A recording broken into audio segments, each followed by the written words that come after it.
Hello po mga kananay, at dito na po ako ngayong hapon. Dumating po ako dito sa Bulalakaw po. Kaya Sister Mary ay 2 o'clock na po. At pagkatapos ng kaunting pahinga ay niyaya na po ako na mag-ani yung natira niyang palay. Kaya pupunta na namin kami doon sa kanyang palay. Bisita kami sa Lambok. Yung dalawang apo. Si Mark po ang aking taga-video ngayon. Yan, sakay po kami dito sa habal-habal ni Sister Mary. Mga kananay, yung pag-alis ko dito wala pa itong mga bulaklak. Oh, kaganda ng mga bulaklak ni Sister Mary. Yan, yung mga bulaklak niya, ang gaganda ng kulay. Yun, di ko alam mga kananay kung anong bulaklak ito. Yan, kulay yellow ang bulaklak. Yan. Pero ang nakakalungkot mga kananay ay ginamas niya itong pansit-pansitan.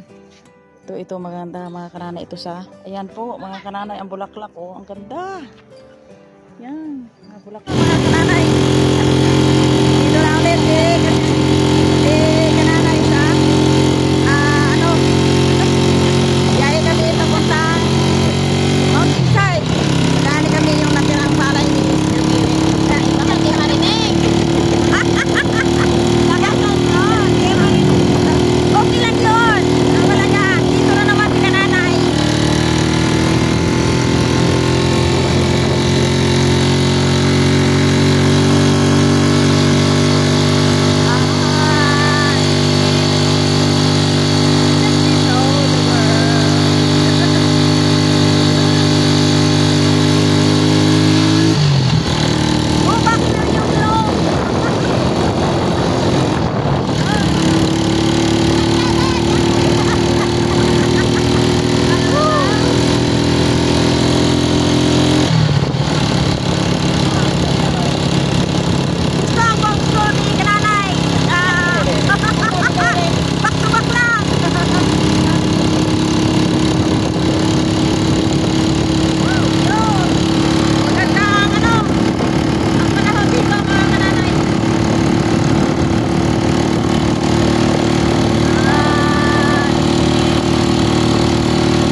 Dito na po kami ni Mark, mga kananay, kasi si Mark ang aking videographer habang ako'y nag-aani. At dito na po yung palayan ni Kasister. Po mga kananay, balik uli sa trabaho ng probinsya. Kasi tulungan ko ito si Kasister kasi siya lang nag-aani.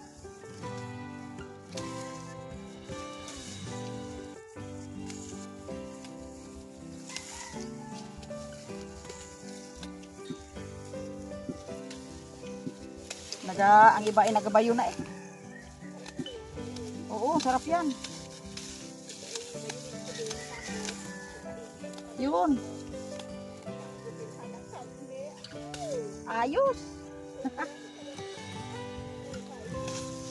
Sangagin na lang, Mick. Sangagin na lang. Oo, sarap ito. Bango. Naalala ko yung unang panahon. Ano ka makakain? Idi... Ito po mga kananay ang aming palay. Kailangan tagang anihin na kay... Waka na budlay ka din? Nakukuha ang budlay. Nakukuha ang pagod pag ang tao pala excited. Paborito ko itong trabaho na ito mga kananay. Yan. O di. Ayos na. Ang kulay ito ay ang kulang nito. Linis. Kaya ganito. Hindi, kahit madalang kong dinilisan. Tapos inabunuhan ng ayos. Yun lang. Sayang ang palay.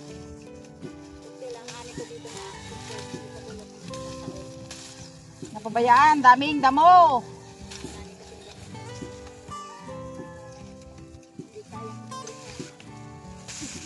Kulang sa pag-alaga.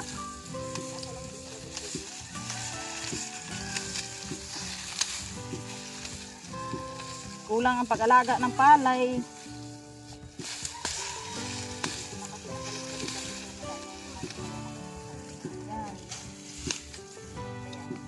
Yan ang sinasabing derby peas in the valley for me someday. Derby peas in the valley for me. Oh Lord, I pray no more sorrow or sadness or trouble will be. Ito mga kananay, giikin namin ito at hangagin. Malaman ito pag gagawin namin pinipig. Yan. Mapuno ito, Mark, ay ating ilagay sa sako.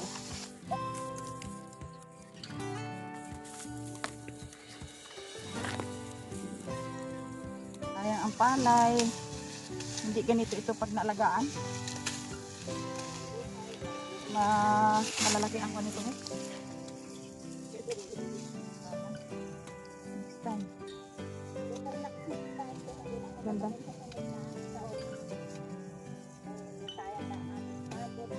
At gastos.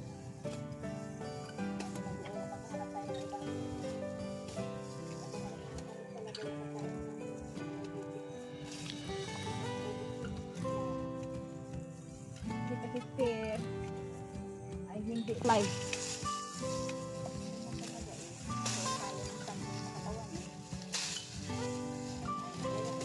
Mga kananay, hindi ko sukat akalain na ganito ang maabutan dito. Yung anihin ni Sister Mary ay walang taga-ani. Kaya kahit mapagod mga kananay ay go si kananay. Kasi walang kasama si Sister Mary. Ito po ang aming katayuan dito sa Bulalakaw. Kailangan tulong-tulong sa kaunlaran para mabuhay. Yan.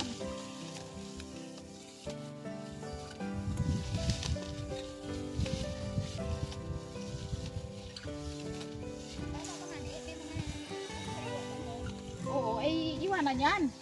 Pero paghintayin pa yan, sigurado may kruntay na. Oo. Mga kananay, ang likod ko ay basa na sa pawis. Kasi ito nga. Nakaramdam na si kananay ng pagod. Tayo nga naman yan.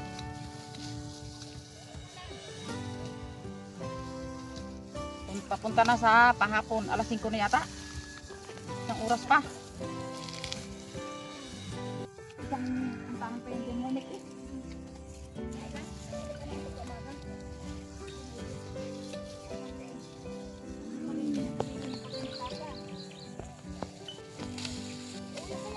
Manmek ang sobrang pagod.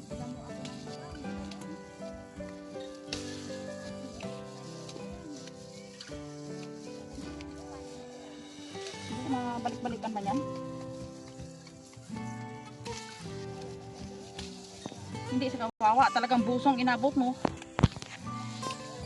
Pag pinabayaan mo ang palay sa kuan, ay sabi ng matatanda, sigurado lalayas at lalayas ang palay.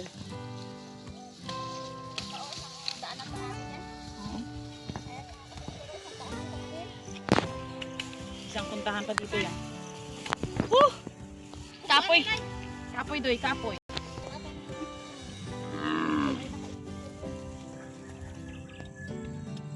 Saan kaya natin ilagay ito?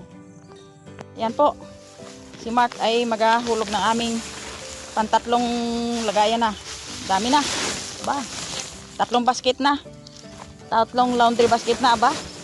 Makatibas lang tayo ng ilang kilo dyan. Kumusta po kayo mga kananay? Galing po ako sa aming pag-ani kahapon, Sister Mary. Ay dito na po ako sa garden ko. First time mabisitahan ko ang garden ko kung anong pangyayari na. Okay, samahan nyo ako mga kananay. May gate po yung aking garden para hindi mapasok ng kambing.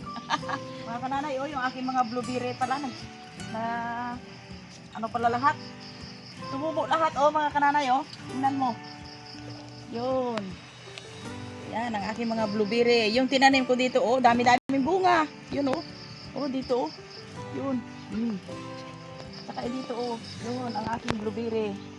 Daming bunga. Yan. Kunin ko yung mga nagagapang na gluternet. Gagapang sa blueberry. Aroy, nagbunga. Nag-ano pala. Nabuhay yung aking blueberry lahat. Hay! Ayos! Go. Talagang mga kananay, hindi na sayang yung aking pagod paggawa ng blueberry, oh. Ay, ito. Yan, gagawa. Kuha tayo ng aking pinagpagura na okra. Ito na, mga kananay. Ay! Ito po, mga kananay, oh, ang aking okra. Yun.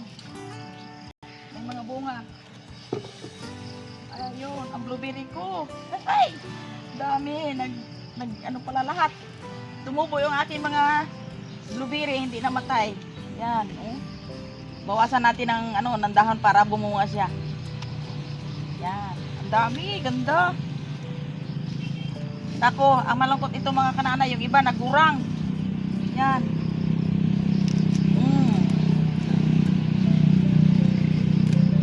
Kahit magulang mga kananay ay talagang kinuha ko dahil ang isang okra, pag ito ay parating nagulangan ay dali itong mamatay na puno ng okra. Ang daming okra, oh. Yan. Yun. Ang okra ko. Daming nagulang. Yan. Ang okra. Dami, oh, ganda-ganda ang taba-taba ng okra ko, oh. Ang taba ng okra ko mga kananay, kaso lang maraming nagulang. Kuhain ko ito mga nagulang na. Oh, may okra pa pala akong nag-ano. Yan. Yan. Ganda. Hindi na sayang mga aroy, oh. Taba-taba, oh. Taba-taba ng okra ko mga kananay, oh. Gupitin ko ito lahat para magsibol ulit. Kunin natin, bawasan natin ang dahon.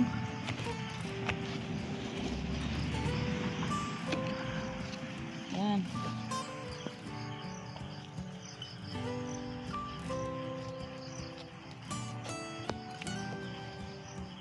Ito mga kananay, ang ng okra.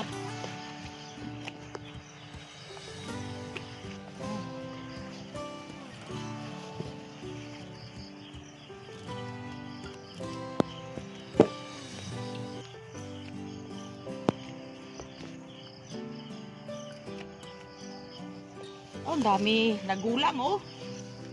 Nagulang ang okra. Kunin natin ang mga magulang na okra. Para tuloy-tuloy ang kanyang pagbunga.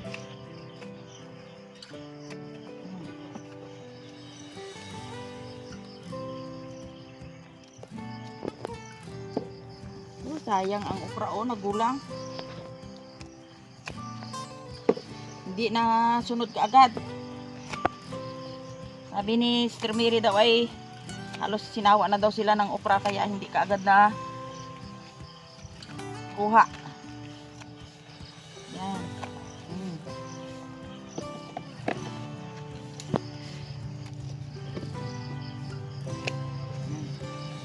Ito po mga kananay, oh. Bawasan natin ang dahon para yung vitamins ay diretso sa taas. Yan. Ayun. Yan po. Yan po mga kananay, yung aking okra, oh. Ano kaya itong gapilipit na dahon? Yan. Ganda. Yan. Yan. Tingnan nyo mga kanana yung aking. Tsaka yung aking talbos ng kamuti oh. Naglapad na. Yan. Ayan ang okra.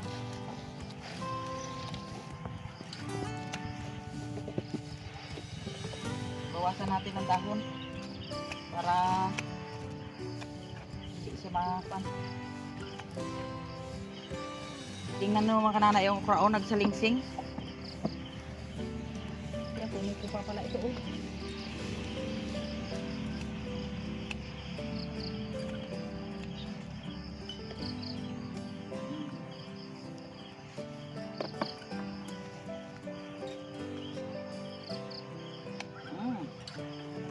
Yan, daming okra. Daming okra. Oh, yung aking talbos ng kamuti mga kananay oh.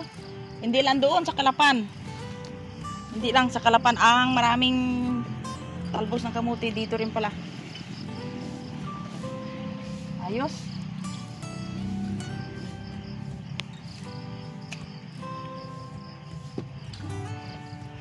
Yan. Ito mamaya ay tabasin ko itong ano, itong kwan dahil wala nang silbi. Yan oh, ganda ng okra. Ganda. Yung aking ano dyan, ano kaya yung aking ano dyan, part. Ay, din, yung aking kwan. Oh, ayos na. Yung avocado na, yung kaligat-ligat na avocado ay oh, ayos na. Nag-ano na.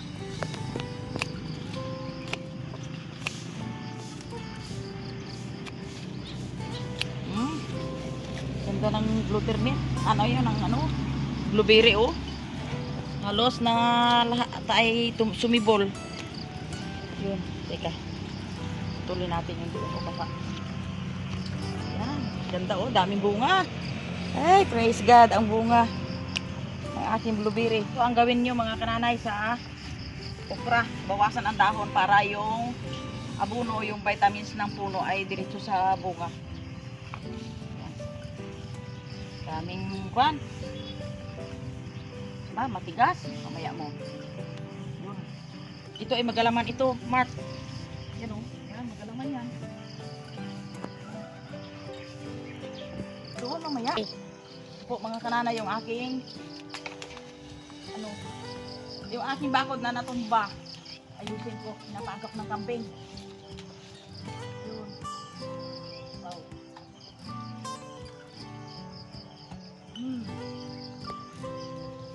Ito mga kanana yung aking bakod.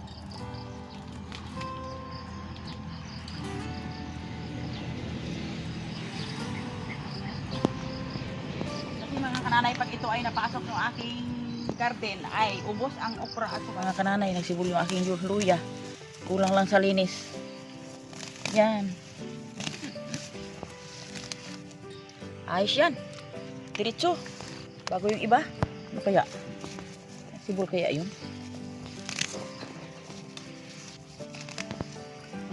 Dapat hanap tayo kung dyan na nagsibol.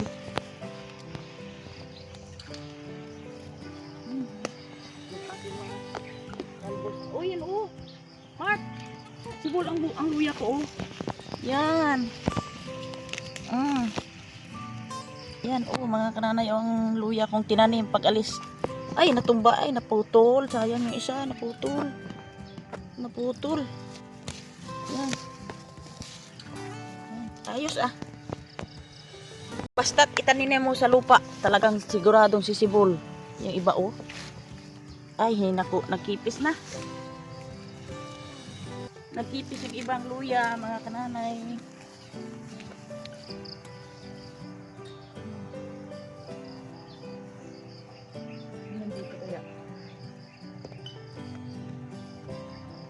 Nagulang na ang ano, may ano na yan. Eh, ano kaya yun? Ay, nagkipis.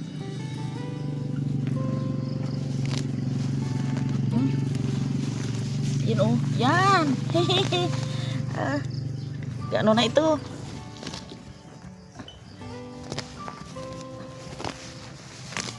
Yan.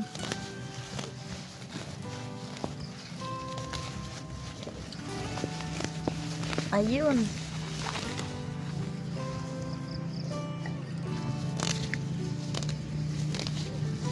May ano pala? May pakinabang yung aking pagtanim. Nagsibol yung mga luya. Mga kananay, ay natapos na po ng bisita ko. Yung aking mga tanim dito ay talagang very good. Talagang lahat po sila ay sumibol. Kaya next uling video, hanggang dito na lang po yung aking pagbisita ng aking mga tanim. Yan. Okay, thanks for watching.